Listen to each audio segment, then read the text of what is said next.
今晚係住沙田海逸酒店海景行政家庭式套房。乜嘢叫家庭式套房呢？佢係有2房1廳嘅。先睇到個廳啦，入到去就係廳嚟㗎啦。咁所謂嘅房喺邊度呢？首先佢有一個間主人房，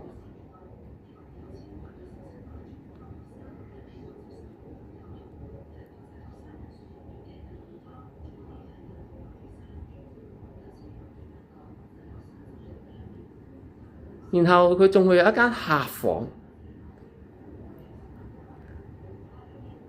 咁先去客房先啦。客房呢就2張單人床。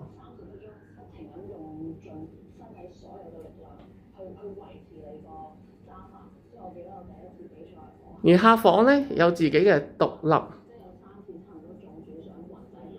廁所啦，同埋浴室嘅乾濕分離嗰隻。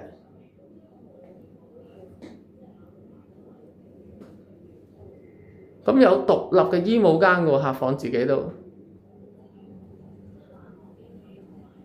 嚟咗開咗客房之後呢，就到客廳。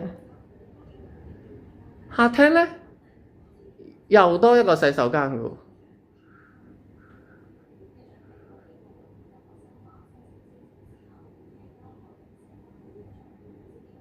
離開咗客廳之後，就去到主人房。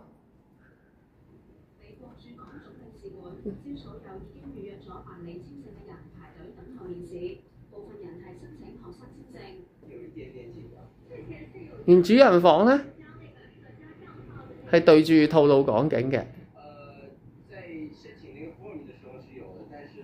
而主人房呢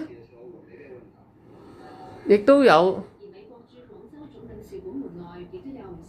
獨立嘅洗手間嘅喎，同浴室。即係換言之呢，依間房呢總共呢係有3個洗手間嘅。